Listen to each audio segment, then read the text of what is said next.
Dans cette nouvelle leçon, après avoir vu la présentation générale, l'insertion d'objets, la modification de l'arrière-plan, nous allons voir les créations préétablies et le masque de diapositive. Alors, les créations préétablies, on les trouve ici, donc dès le lancement de PowerPoint. Elles sont gérées par thème. Et vous en trouvez un certain nombre aussi par catégorie, mais vous en trouverez aussi un certain nombre sur Internet. Voilà, il y en a un nombre très très important. Donc si vous voulez une présentation originale, vous pouvez aussi aller en chercher dans celles qui sont toutes faites. Voilà, des présentations plutôt enfantines, des présentations de diplômes, voilà, et ainsi de suite. Alors, si vous ne l'avez pas choisi dès le départ, vous pouvez quand même les retrouver dans Création, l'onglet Création. Voilà. Elles se retrouvent ici. Donc, vous avez les principales qui sont à l'affichage. Et vous pouvez aussi rechercher un thème dans votre ordinateur. C'est-à-dire que vous pouvez aller sur Internet, faire une recherche Internet de création PowerPoint originale que vous téléchargez. Donc elles sont soit gratuites, soit payantes. Hein. Et ensuite, vous les appliquez à ce moment-là.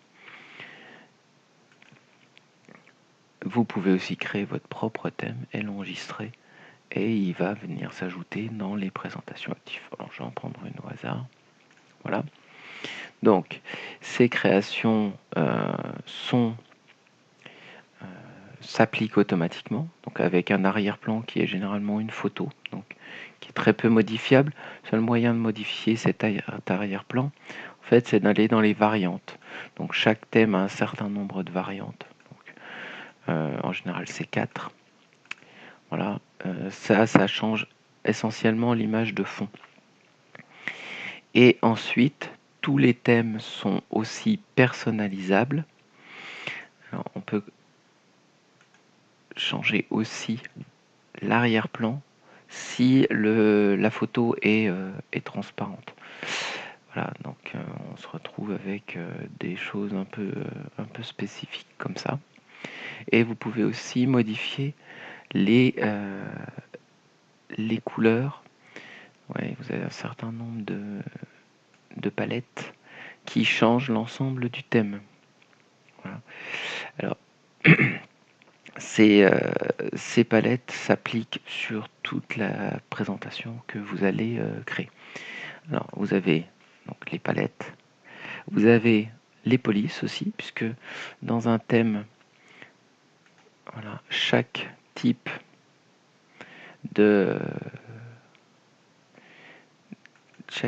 a une police spécifique. Donc les titres là seront en centurie gothique et les corps de texte en centurie gothique.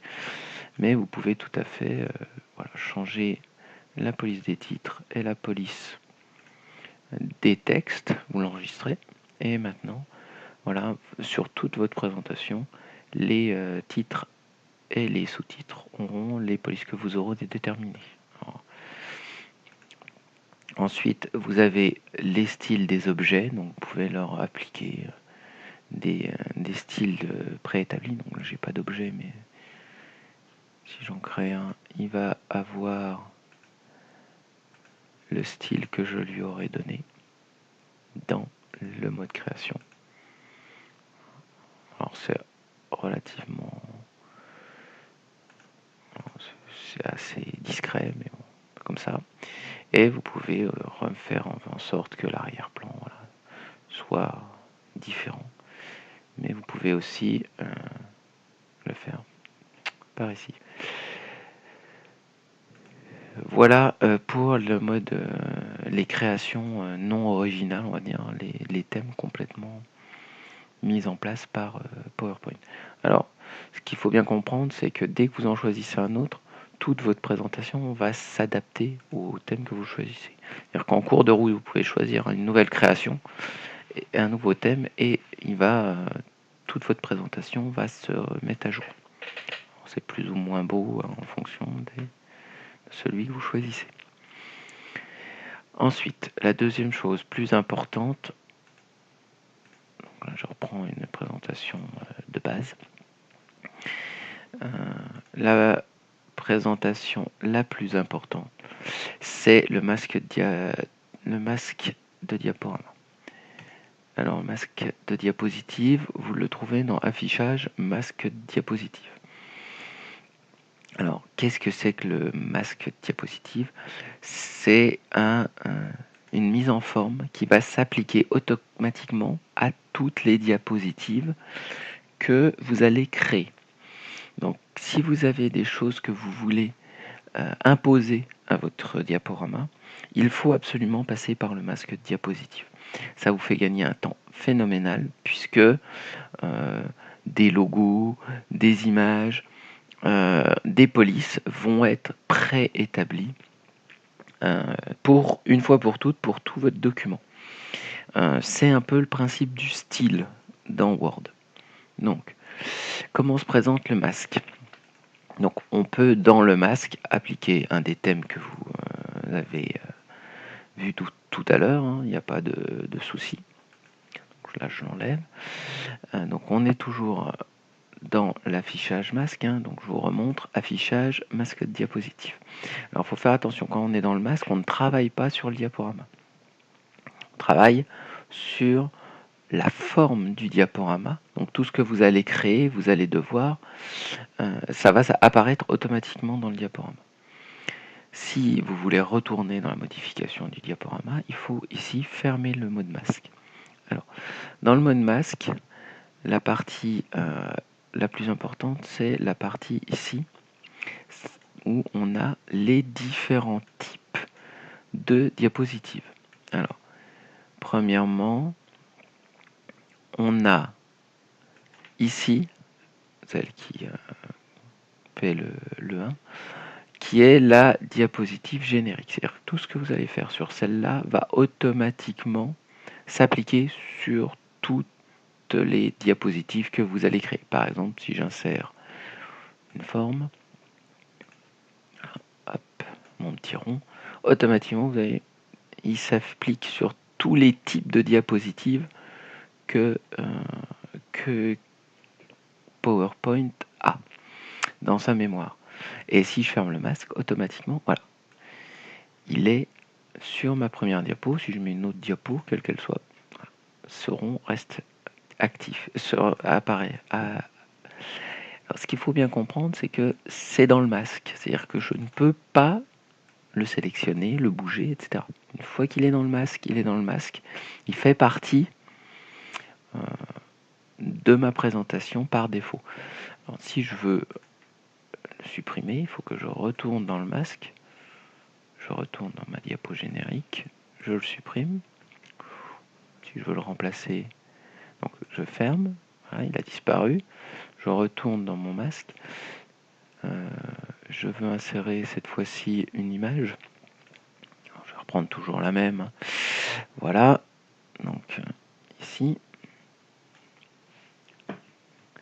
je la mets dans ma diapo principale. Voilà. Je ferme mon masque et ma photo se retrouve sur toutes mes diapositives. Si je fais mon masque en cours de route, il va s'adapter en cours de route.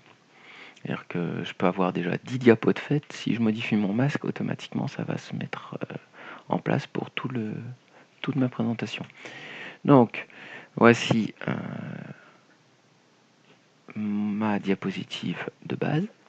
Alors, vous voyez que je peux y mettre un pied de page automatique, une date automatique, un numéro de diaporama.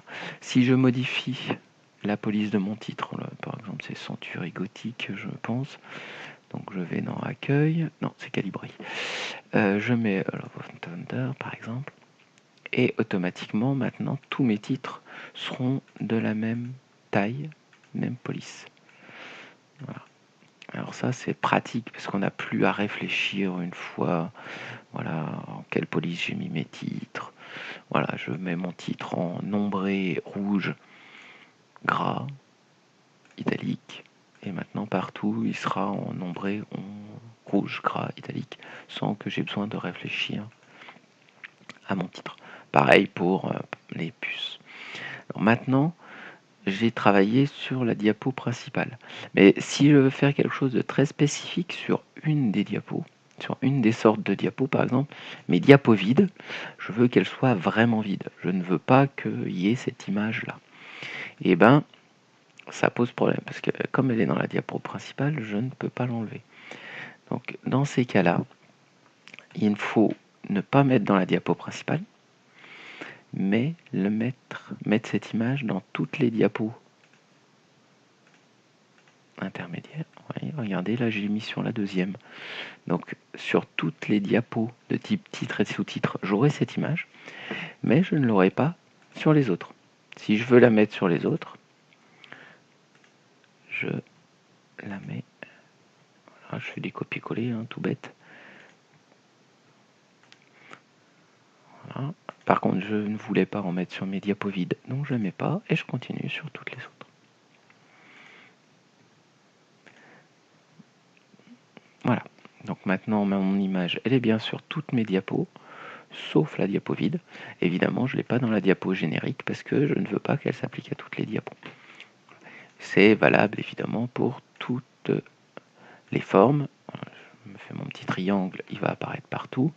Par contre, sur les diapos titres et sous-titres, je veux absolument qu'il y ait en plus une étoile.